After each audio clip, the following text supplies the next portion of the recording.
Good afternoon. ज्यांना झोप आली असेल त्यांची झोप उडवण्यासाठीच मी आलेलो आहे. तुम्ही कुठल्याही वयोगटातले असाल, जाताना तुम्ही अजिबातही किंचित सुद्धा आनंदी जाणार नाही याची काळजी घेण्याची जबाबदारी माझी. कारण तुम्हाला घाबरवणं आत्ताच खूप गरजेचं आहे, नाहीतर उद्या जर तुमच्या अकाउंटमधून लाखो रुपये गेले तर ते परत आणण्याचे चान्सेस खूप कमी आहेत किंवा शून्य आहेत असं म्हटलं तरी चालेल. सो मी ओंकार गंधे. माझं महत्त्वाचं काम आहे ते म्हणजे मी इथिकल हॅकर आहे.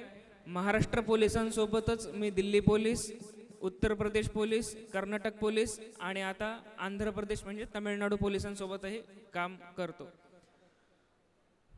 So next next next next आता आपण वेळ कमी असल्यामुळे मी काही महत्त्वाच्या मुद्द्यांवरच फक्त बोलणार आहे.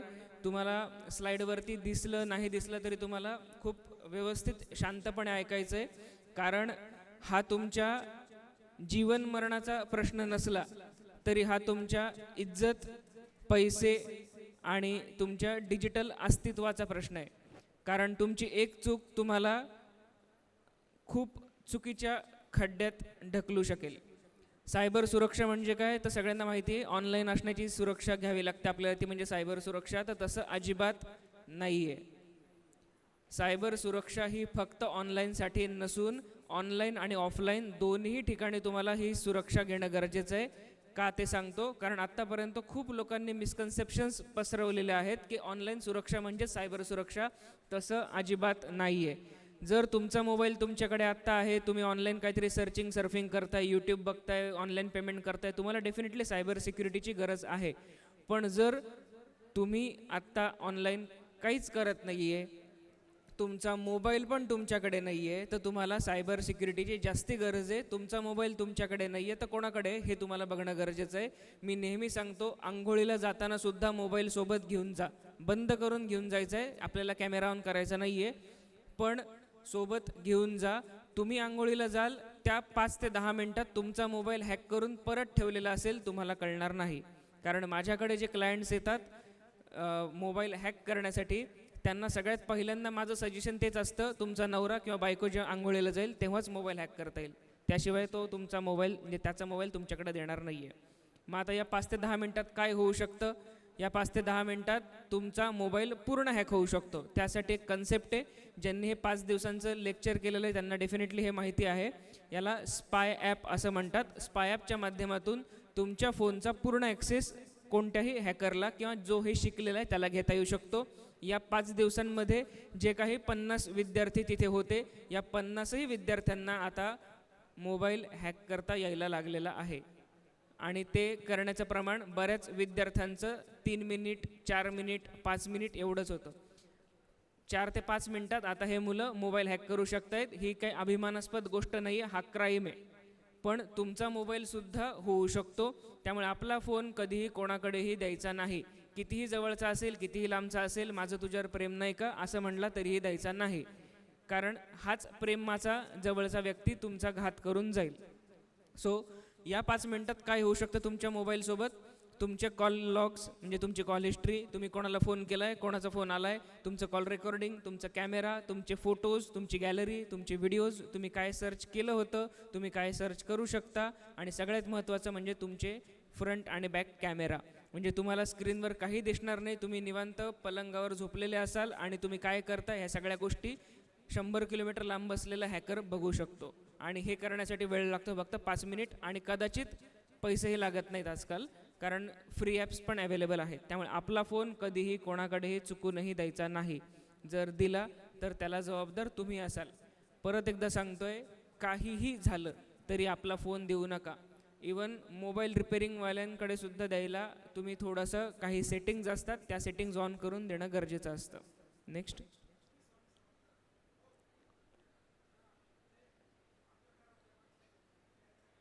आपण क्वेश्चन आन्सर्स घेऊया सेशन नंतर नक्कीच. नेक्स्ट. त्यानंतर वेगवेगळ्या प्रकारचे जे काही ऑनलाईन धमक्या दिल्या जातात किंवा ऑनलाईन शिवीगाळ केली जाते त्याबद्दल सुद्धा बरेच कायदे आहेत. जर तुम्हाला कोणी ऑनलाईन शिवीगाळ करत असेल किंवा तुम्हाला कोणी ऑनलाईन धमकी देत असेल, कोणी तुम्हाला अपमानास्पद बोलत असेल, सायबर बुलिंग करत असेल, तर साधारण 6 महिन्यांपासून 1 वर्षांपर्यंत शिक्षा आहे. तुम्ही कंप्लेंट करू शकता. जो सगळ्यात शॉकिंग कायदा आहे तो म्हणजे तुम्ही न विचारता कोणाचाही mobile, pen drive, laptop, even hard डिस्कसुद्धा घेऊ शकत नाही. जर समोरच्यानी कंप्लेंट केली तर तुमच्यावर गुन्हा दाखल होऊ शकतो. त्यामुळे कोणाचीही इलेक्ट्रॉनिक गोष्ट घेताना कन्सेंट असल्याशिवाय घेऊ नका, कारण गुन्हा दाखल होऊ शकतो. याची दुसरी बाजू पण आहे, मिसयूज होतात. डिवोर्स केसेसमध्ये वकील सल्ले देतात, त्याच्यावर किंवा तिच्यावरती केस टाकून द्या, IT ॲक्ट दाखल होतो. बेलेबल वॉरंट आहे, म्हणजे जामीन मिळू शकतो, काही अडचण नाही आहे, पण गुन्हा दाखल होतो. ज्यांना हे माहिती आहेत ते डेफिनेटली हे कायद्यांचे उपयोग आणि दुरुपयोग दोन्ही गोष्टी चालू आहेत. त्यासोबतच आजकाल जे काही फ्रॉड्स वाढलेले आहेत, वेळ कमी असल्यामुळे मी थोडंसं फास्ट घेतो आहे, पण थोडी शॉकिंग गोष्ट आहे, त्यामुळे ती आधी सांगतो, बाकीच्या गोष्टी पुढे सांगतोच. AI च्या मदतीने जे आता सायबर फ्रॉड्स होत आहेत, आता AI म्हणजे काहीतरी खूप महत्त्वाची किंवा खूप काहीतरी अवघड गोष्ट आहे असं काहीच नाही. AI महत्त्वाचं आहे वाटत नसेल काही अडचण नाही, अवघड आहे असं वाटत असेल तसंही नाही आहे, पण तो आपल्या जीवनाचा अविभाज्य घटक होणार आहे आज ना उद्या. त्यामुळे आपल्याला ह्या गोष्टी थोड्या सिरियसली घ्याव्या लागणार आहेत. AI च्या मदतीने सायबर फ्रॉड कसे होत आहेत? AI च्या मदतीने तुमचा आवाज क्लोन करता येतो. समजा तुम्ही एक्झाममध्ये आहात आणि तुमच्या घरी फोन आला, किंवा तुम्ही पालक पण आहात काही, तुम्हाला फोन आला एकाचा की तुमचा मुलगा किंवा मुलगी वारले, किंवा तुमच्या मुलाचा किंवा मुलीचा अपघात झाला आहे, त्याला अर्जंट आम्ही हॉस्पिटलमध्ये ॲडमिट करतो आहे, तुम्ही इथे याल हॉस्पिटलमध्ये, मग पैसे भराल, एवढा वेळच नाही आहे, आत्ताच्या आत्ता मला 50,000 रुपये ट्रान्सफर करा, मी तुम्हाला QR कोड पाठवतो आहे. तुम्ही कदाचित करून टाकाल. तुमच्या मुलाचा किंवा मुलीचा मोबाईल बंद असेल जर तो किंवा ती एक्झाममध्ये असेल, आणि हे एक्झाम पिरियडमध्येच फोन येतात, कारण आता 10वी आणि 12वीच्या बोर्डाच्या परीक्षा चालू होणार आहेत, त्यामुळे ती काळजी घ्या, त्यांच्याकडे मोबाईल नसणार आहे. आपल्या मुलाचा किंवा मुलीचा अपघात झालेला आहे असं सांगणारा फोन आला तर विश्वास ठेवू नका. पैसे पाठवणं तर खूप लांबच राहिलं. सेम मुलांना पण होतं की तुमच्या आईचा ॲक्सिडेंट झाला आहे किंवा तुमच्या वडिलांचा ॲक्सिडेंट झालेला आहे, लगेच आमच्यासोबत ये. तो ह्युमन ट्रॅफिकिंगचा खूप मोठा पार्ट आहे, ज्यामध्ये मुलाला किंवा मुलीला किडनॅप केलं जातं शाळेतून किंवा कॉलेजमधून, आणि त्या डार्क वेबचा एक खूप मोठं रॅकेट आहे, ते पण मी तुम्हाला सांगेलच. पण सध्या AI व्हॉइस क्लोनिंगनुसार तुम्हाला किंवा तुमच्या नातेवाईकांच्या नावाने फोन येऊ शकतो. दुसरा शॉकिंग गोष्ट आहे किंवा दुसरी शॉकिंग पार्ट असा आहे की तुम्हाला तुमच्या मुलाच्या आवाजात किंवा मुलीच्या आवाजात कॉल येऊ शकतो. म्हणजे आता माझा मुलगा किंवा मुलगी ॲडमिट आहे असं सांगणारा फोन आला, कदाचित तुम्ही विश्वास नाही ठेवणार, पण तुमचाच मुलगा किंवा तुमचाच मुलगी तुम्हाला कॉल करते, आई मला मदतीची गरज आहे, किंवा बाबा मला मदतीची गरज आहे, मला त्वरित किंवा इमिजिएट मला 10,000 रुपये पाठवा. आपल्याच मुलाचा आवाज आहे, आपल्याच मुलीचा आवाज आहे, आपल्याच नातेवाईकांचा आवाज आहे, हे बघून आपण कदाचित पैसे ट्रान्सफर करू शकतो. विश्वास ठेवायचा नाही. तुमच्या मुलाच्या किंवा मुलीच्या फोनवरून फोन आला नाही तर विश्वास ठेवू नका. असे काही सिक्रेट क्वेश्चन्स असतील किंवा तुमच्या मुलाच्या किंवा मुलीचं एक टोनिंग असेल, किंवा तुम्हाला तो आईवडील किंवा काय नावाने हाक मारतो हेही तुम्हाला माहिती असेल, असे काहीतरी गुप्त प्रश्न विचारा, त्याशिवाय विश्वास ठेवू नका. हे तुम्हाला आत्ता ऐकताना गंमत वाटेल, बट हे खरंच घडतंय. तुमच्या नातेवाईकांच्या किंवा तुमच्या मुलीच्या मुलाच्या नावाने तुम्हाला फोन येऊ शकतो. आता हे तुम्हाला कदाचित गंमत वाटेल, याच्या पुढचा पार्ट अजूनच शॉकिंग आहे. तुम्हाला स्वतःला तुमच्या आवाजात फोन येऊ शकतो. तुमचं नाव जर राम, श्याम जे काही असेल, काशीबाई, गंगूबाई, तर तुमच्याच आवाजात तुम्हाला स्वतःलाच फोन येईल आणि सांगितलं जाईल मी तुझाच भविष्य बोलतोय, आणि लोक विश्वास ठेवतात. पुण्यात शिवाजीनगर भागात स्टेट बँकेत काम करणारे एक रिटायर्ड कपल आहे. मुलगा त्यांचा अमेरिकेत राहतो. त्यांना फोन आला, मी तुमचा भविष्यकाळ बोलतोय 5 वर्षानंतरचा. आपल्या मुलाने, कारण तुम्ही आणि मी एकच आहे, तुमचा भविष्यकाळच बोलतोय, आवाज सेम. आपल्या मुलाने 2 वर्षानंतर आपल्याला घरातून हाकलून दिलेलं आहे. मी आता रस्त्यावर आहे, आज मी भविष्यात आहे, माझी मदत करा, तुमच्यावरती ती वेळ येणार नाही. त्या माणसाने 3 लाख रुपये ट्रान्सफर करून दिले स्वतःलाच, म्हणजे त्या QR कोडला. त्याला असं वाटलं की खरंच भविष्यातून फोन आला आहे, कारण आवाज स्वतःचाच आहे. या गोष्टी आत्ता तुम्हाला गंमत वाटेल, पण हे खरंच घडतं आहे. आणि सुशिक्षित आणि जसं आता मगाशी सर पण बोलले की सरकारी ऑफिसर असाल म्हणजे तुम्हाला नॉलेज आहे असं अजिबात नाही. त्यामुळे हे लोक खूप फसत आहेत.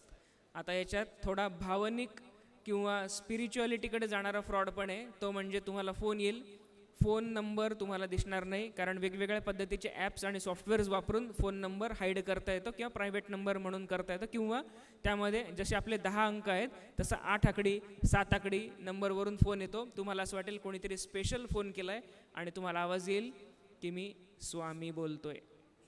स्वामी समर्थांचा स्वतः तुम्हाला फोन येईल, बाळा मला 3 लाख रुपयांची गरज आहे, आणि स्वामींना नमस्कार करून लोक पैसे पाठवतायत. स्वामी समर्थ. त्याच्यानंतर आत्ता श्रावण महिना होता, त्यामध्ये भगवान शंकराच्या नावाने, गणपतीमध्ये गणपतीच्या नावाने, साईबाबांच्या नावाने, आणि अजून शॉकिंग गोष्ट म्हणजे आता हा स्पिरिच्युअल पार्ट नाही आहे, मोदींच्या नावाने पण फोन येत आहे की देशाच्या विकासासाठी मदत करा मित्रो, पैसे पाठवा. आणि मित्रांनी पैसे पाठवले आणि नाव कोणाला ठेवणार नंतर? मोदींनी पैसे मागितले, मोदींना पैसे दिले, द्या पैसे परत. सो बाकी कोणाचा कसा फ्रॉड असे ना, देवाच्या नावाने देवाच्या आवाजात फोन आला तर पैसे देऊ नका. कोणताही देव तुम्हाला फोन करणार नाही आहे, स्वामी तुम्हाला फोन करणार नाही आहेत. या नावाने फसवणाऱ्या भामट्यांना वेळीच आवर घालणं गरजेचं आहे. लोक पैसे देऊन टाकतायत आणि कंप्लेंट करत नाही आहेत, तक्रार करत नाही आहेत. ही खूप जास्ती चुकीची गोष्ट आहे.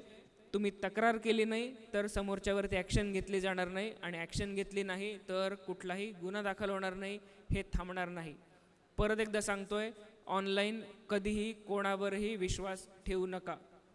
एक छोटीशी केस सांगतो, ही ऑलरेडी 5 days वर्किंग ज्यांनी केलेलं आहे त्यांना माहिती आहे, पण नवीन ऑडियन्स आहे त्यांच्यासाठी ही गोष्ट परत सांगतो. रिअल केस आहे, नाशिकमध्येच घडलेली आहे. एक नॉर्मल कॉलेज गोईंग स्टुडंट होती, आणि होती असंच म्हणावं लागेल कारण तिने या केसनंतर सुसाईड केलेलं आहे. कॉलेज गोईंग स्टुडंट होती आणि तिने ती ज्या क्लासमध्ये होती, खेड्यातून शहरात आलेली मुलगी, आणि त्या मुलीला अचानक असं वाटलं की आपल्याला कोणीतरी मित्र पाहिजे, म्हणून तिने वेगवेगळ्या सोशल मीडिया प्लॅटफॉर्म्सच्या मदतीने मित्र बनवण्याचा प्रयत्न केला, आणि तिला तो मित्र मिळाला. तो मित्र मिळाल्यानंतर त्यांनी तिला सांगितलं, मी अमेरिकेमध्ये एका मोठ्या कंपनीमध्ये जॉबला आहे, मला महिन्याला 10 लाखांपर्यंत पॅकेज आहे. त्या मुलीला खूप छान वाटलं. तिचे आईवडील दोघंही खेड्यात राहत होते, शेतकरी. ती मुलगी पहिल्यांदाच शहरात आल्यामुळे तिला खूप भारी वाटलं. नंतर त्या मुलाने सांगितलं की मी अमेरिकेतून भारतात येणार आहे. त्या मुलीला तो भेटायला येऊ लागला. अनेक वेळा त्यांची भेट झाली. त्यानंतर ती मुलगी प्रेग्नंट झाली, आणि जेव्हा तिला हे कळलं त्या मुलीने आत्महत्या केली, कारण तो मुलगा जबाबदारी घ्यायला तयार नव्हता. या सगळ्या गोष्टी घडल्या आहेत एका सायबर सिक्युरिटीचं नॉलेज नसल्यामुळे. डेफिनेटली तिच्या पालकांनी किंवा कॉलेजनी कंप्लेंट केली, तिचा मोबाईल जमा केला गेला, कोण चॅट करतंय ते कळालं. ज्या मुलांनी हे भासवलं होतं की मी मोठ्या अमेरिकेतल्या कंपनीमध्ये IT मध्ये 10 लाख रुपये महिना पगार मिळवतो आहे, त्याला जेव्हा पकडलं तेव्हा तो नाशिक जिल्ह्यातल्या एका जिल्हा परिषदेच्या शाळेमध्ये रात्र शिपाईचं काम करत होता. त्यामुळे एवढा विचार करा की तुम्ही तुमच्या मुलांना रिस्ट्रिक्शन्स नाही टाकले तरी चालेल, पण किमान एकदा तरी त्यांचा मोबाईल चेक करा की ती माझी मुलगी किंवा माझा मुलगा नक्की कोणाशी बोलतोय. मोबाईल देत नसेल तर आम्हाला सांगा, आम्ही त्यामध्ये मदत करू शकतो. सेम उलटपणे तुमचा भाऊ, बहीण, मित्र, मैत्रीण कोणावरही तुम्हाला डाऊट असेल की ते काही प्रॉब्लेममध्ये फसतायत का किंवा त्यांना कोणी फसवतं आहे का, तुम्ही त्या गोष्टींकडे लक्ष दिलं पाहिजे, दुर्लक्ष करायला नको. कारण या गोष्टी आज सोप्या वाटतात, उद्या त्या खूप धोकादायक आहेत. Next next next next next next next next next password सगळ्यांना माहिती आहे. पासवर्ड आता मी जास्ती टेक्निकल गोष्टींमध्ये जाणार नाही आहे, कारण तुम्ही या गोष्टींना कदाचित बोर होऊ शकाल. बट पासवर्ड जेव्हा कधी तुम्ही ठेवाल, अवघड ठेवायचा असतो. पासवर्ड कधीही कोणालाही सांगायचा नाही. पासवर्ड कसा ठेवायचा आता सगळ्यांना माहिती आहे. फक्त 3 गोष्टी लक्षात ठेवायचा. पासवर्ड असा असला पाहिजे की तो तुमच्या रिलेटेड नसेल, तुमच्या ओळखीच्या व्यक्तीचं, आवडत्या व्यक्तीचं, हिरो हिरोईनचं स्वतःचं नाव नसलं पाहिजे. दुसरं, तो शब्द डिक्शनरीत नसला पाहिजे कुठल्याही, इंग्लिश, मराठी, हिंदी, तमिळ, तेलुगू कुठल्याही. आणि तिसरं, कधीही स्वतःचा मोबाईल नंबर, जन्मतारीख, Aadhaar card number, PAN card number password म्हणून ठेवायचा नाही. कुठेही पासवर्ड लिहून ठेवायचे नाहीत. वेगवेगळ्या वेबसाईट वापरत असाल, वेगवेगळ्या वेबसाईटला सेम पासवर्ड ठेवायचा नाही. मग एवढे पासवर्ड लक्षात कसे ठेवायचे? मग आम्ही एक नवीन पुस्तक बनवलं किंवा वही बनवली, त्याच्यात आम्ही पासवर्ड लिहून ठेवतो, असेही उद्योग करायचे नाही. ती वही हरवली तर काय कराल? ती वही कोणी चोरली तर काय कराल? पासवर्ड हा लक्षातच ठेवला पाहिजे. एकमेकांचे पासवर्ड एकमेकांना माहिती नसावेत. नवरा बायकोने एकमेकांना पासवर्ड सांगू नाही, हे सायबर सिक्युरिटीचं ब्रीच आहे. एकमेकांचे पासवर्ड शेअर करू नका. स्वतःचे पासवर्ड स्वतःलाच माहिती पाहिजे. पिन सांग आणि पासवर्ड सांग आणि व्हॉट्सॲप लॉक करून ठेवलं आहे, या कुठल्याही गोष्टी प्रायव्हसीला धोकादायक आहेत. आपला पासवर्ड हा आपल्यालाच माहिती पाहिजे आणि तो आपल्याला लक्षात पण पाहिजे. लक्षात नसेल, तुम्ही पासवर्ड रिसेट करू शकता. यासोबतच कुठल्याही प्रकारे तुम्हाला जर कोणाचा कॉल आला की OTP सांगा, लिंकवरती क्लिक करा, या गोष्टी आजकाल थांबलेल्या आहेत. म्हणजे आता या गोष्टी कोणी करत नाही. आजकाल जर कोणी कॉलवरती OTP मागितला तर लोक शिव्या देऊन टाकतात. ही गोष्ट खूप सोपी झाली आहे. पण तरीही जो सगळ्यात आवडीचा विषय तो म्हणजे लाडकी बहीण योजना. लाडक्या बहीण योजनेचे बऱ्याच लोकांचे डिसेंबर जानेवारीचे पैसे आलेले नाही आहेत आणि ही खूप मोठी घंटा आहे धोक्याची. तुम्हाला डेफिनेटली आता फोन यायला सुरुवात होईल की आम्ही आदिती तटकर यांच्या ऑफिसमधून बोलतो आहे किंवा आम्ही मुंबईहून बोलतो आहे, तुमचे लाडक्या बहिणीचे पैसे बंद झालेत तर तुम्हाला चालू करायचे आहेत का? ज्यांना खरंच पैसे आलेले नाही आहेत किंवा येत आहेत पण पुढच्या महिन्यात बंद होतील, या भीतीने स्त्रिया किंवा महिला हो म्हणतात की हो आम्ही उत्तर द्यायला तयार आहे. 2-3 प्रश्न विचारतील आणि मग सांगतील की तुमच्या फोनवरती एक कोड आलेला आहे, तो पाठवा. आता OTP द्यायचा नाही, कोड द्यायचा नाही हे माहिती आहे, त्यामुळे मग सांगतील की तुम्हाला एक लिंक आलेली असेल, त्या लिंकवरती क्लिक करू नका. त्या लिंकवरती क्लिक केलं ना तर सायबर फ्रॉड होतो, असा तोच व्यक्ती तुम्हाला सांगेल. तो सांगेल की लिंकवर क्लिक करू नका, ती लिंक मला पाठवा, ती मला फॉरवर्ड करा. व्हॉट्सअपला लिंक येईल, व्हॉट्सअपलाच लिंक फॉरवर्ड करायला सांगेल. तसंही करायचं नाही, कारण लिंकवरती क्लिक करण्यापेक्षा धोकादायक लिंक फॉरवर्ड करणे, कारण ती स्पेशलाइज्ड लिंक असते. त्यामुळे तुमचा बँक अकाउंटचा पासवर्ड रिसेट होऊ शकतो किंवा तो तुमचा सिक्युरिटी क्वेश्चन असू शकतो किंवा अजून बऱ्याच गोष्टी पॉसिबल आहेत. मी तुम्हाला घाबरवत नाही आहे, पण काही लोक इतके एक्स्ट्रीम लेवलला घाबरवतात, ते पण चुकीचं आहे. जसं आता मागच्या महिन्यामध्ये नवीन वर्ष आपण सगळ्यांनी सेलिब्रेट केलं. त्या नवीन वर्षाच्या सुरुवातीला 31 तारखेपासून तर साधारण 5 जानेवारीपर्यंत एका पुण्यातल्या का मुंबईतला एक वयोवृद्ध सायबर एक्सपर्ट आहे, सो कॉल्ड खूप बदनाम सायबर एक्सपर्ट आहे, मी नाव घेणार नाही, पण अतिशय चुकीची माहिती त्यांनी पसरवली की तुम्हाला हॅपी न्यू इयरचा मेसेज येईल, त्याच्यावर क्लिक केलं तुमचं बँक अकाउंट हॅक होईल. असं कधीच होत नाही. या पाठीमागची पार्श्वभूमी समजून घ्या. कुठल्या तरी लिंकवरती क्लिक करून डायरेक्ट बँक अकाउंट कधी हॅक होत नाही. त्या मेसेजमुळे लोक घाबरायला लागले आणि माझ्याकडे कितीतरी असे केसेस येतात की आमचे आईवडील वयोवृद्ध आहेत आणि त्यांना मोबाईल वापरायची भीती वाटते. मोबाईल वापरण्याची भीती वाटली नाही पाहिजे, आपल्याला काळजी घ्यायची आहे. रस्त्यावर खूप ॲक्सिडेंट होतात म्हणून मी गाडी चालवणं बंद नाही करू शकत. रस्ता क्रॉस करताना ट्रक उडवून जाईल म्हणून मी रस्ता क्रॉस करणं बंद नाही करू शकत. त्याच पद्धतीने मोबाईलवरती काहीतरी गडबड आहे, मोबाईल हॅक होऊ शकतं म्हणून मोबाईल वापरणं आपण बंद नाही करू शकत. काळजी घेणं गरजेचं आहे. फक्त लिंकवरती क्लिक करून मोबाईल हॅक होत नाही. लिंकवरती क्लिक केल्यानंतर कुठेतरी आपण रिडायरेक्ट होतो. त्या रिडायरेक्ट झाल्यानंतर आपल्याला कोणाचं तरी OTP किंवा लिंकसाठी मेसेज येतो, फोन येतो. ते आपण OTP टाकल्यानंतर आपला पासवर्ड रिसेट केला जाऊ शकतो किंवा युजरनेम पासवर्ड फिशिंग केला जाऊ शकतो. त्यानंतर पुन्हा एकदा OTP येतो आणि त्यानंतर पैसे कट होतात. ही खूप मोठी प्रोसेस आहे. यासाठी फक्त तुम्ही काळजी घेतली तरी तुमचं काम होणार आहे. घाबरण्याचं कारण नाही. ज्या ठिकाणी घाबरायचं आहे ती काळजी तुम्हाला घेणं गरजेचं आहे. आजकाल नवीन एक फ्रॉड आलेला आहे, तो म्हणजे आता हा फ्रॉड फक्त शहरांमध्येच होतो आहे, तो म्हणजे फूड डिलिव्हरी स्कॅम. यामध्ये तुम्हाला झोमॅटो किंवा स्विगीकडून एक डिलिव्हरी बॉय येईल, तो तुम्हाला सांगेल की तुमची ऑर्डर आहे आणि ती ऑर्डर प्रीपेड नाही आहे, तुम्हाला पैसे द्यायचे आहेत. तुम्ही म्हणाल मी ऑर्डर केलेलीच नाही आहे. तो तुम्हाला सांगेल की 5,000 रुपये किंवा 10,000 रुपयाची ऑर्डर आहे, मोठी ऑर्डर असते. तुम्ही म्हणाल की मी पैसे नाही देऊ शकत, तो म्हणेल तुम्हाला पैसे द्यावेच लागतील. तो पूर्ण सोसायटी गोळा करेल आणि मग नंतर सांगेल ठीक आहे तुमची ऑर्डर नाही आहे तर मग आमच्या मॅनेजरशी बोला. मॅनेजर दिल्लीहून तुमच्याशी हिंदीत बोलेल. तो सांगेल की ठीक आहे, तुम्हाला एक कॅन्सलेशन कोड येईल, तो कोड आम्हाला द्या, आम्ही तुमची ऑर्डर कॅन्सल करू. ऑर्डर कॅन्सल झाली, मला खूप छान वाटलं, पण तो कॅन्सलेशन कोड नव्हता, तो तुमच्या बँकेचा OTP होता आणि तुमचे पैसे आता गेले. त्यामुळे कुठल्याही स्कॅममध्ये फसू नका. त्यासोबतच वयोवृद्ध लोकांना फसवणारी अजून एक टोळी आहे, ती म्हणजे ATM स्कॅम करणारी. ATMच्या बाहेर उभे राहतात. तुम्हाला म्हणजे तुम्ही जर वयोवृद्ध असाल, तुमचे आईवडील किंवा तुम्ही स्वतः तिथे गेले आणि तुम्हाला जर असं वाटलं की मला ATM वापरता येत नाही, ते तुम्हाला म्हणतील काका काकू आम्ही मदत करू का. मदतीच्या नावाखाली ते तुमच्याकडून तुमचं ओरिजिनल कार्ड घेतील आणि तुम्हाला सेम त्याच रंगाचं त्याच बँकेचं दुसरं डुप्लिकेट कार्ड रिटर्न देतील. तुमचा पिनही त्यांना आता माहिती झालेला आहे आणि तो तुमचं कार्ड पण घेऊन जातील. हे खूप मोठ्या प्रमाणात स्कॅम चालू आहेत. कधीही कोणावरही ऑनलाईन विश्वास तर ठेवायचाच नाही आहे, ऑफलाईनही विश्वास ठेवू नका. जेव्हा कधी तुमची गोष्ट तुमच्या पैशांविषयी, ऑनलाईन बँकिंगविषयी किंवा कुठल्याही डिजिटल गोष्टींविषयी येईल, कोणावरही विश्वास ठेवू नका. तुमचे पैसे तुमच्याकडे किंवा बँकेकडे सुरक्षित आहेत, दुसऱ्या कोणाकडेही सुरक्षित नाही आहेत. यासोबतच OLXचा फ्रॉड आहे, सगळ्यांना माहितीच आहे. OLXवरती तुम्ही वस्तू ऑनलाईन विकू शकता सेकंड हँड. त्यामध्ये तुम्हाला फोन येईल की मी आर्मीतून बोलतो आहे आणि तुमच्याकडून पैशांची मागणी केली जाईल, वस्तू लगेच पाठवतो, आत्ता पैसे ट्रान्सफर करा वगैरे. हे सगळे फ्रॉड्स आता माहिती झालेले आहेत. यामध्ये तुम्हाला स्वतःची काळजी घ्यायची आहे, तुमच्या कुटुंबाची काळजी घ्यायची आहे. कुठल्याही अनोळखी लिंकवरती क्लिक करू नका, कोणालाही OTP देऊ नका.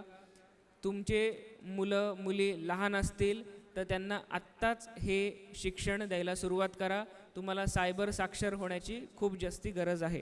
Next next next next MSCB आणि लोन हे 2 फ्रॉड सध्या चालू आहेत.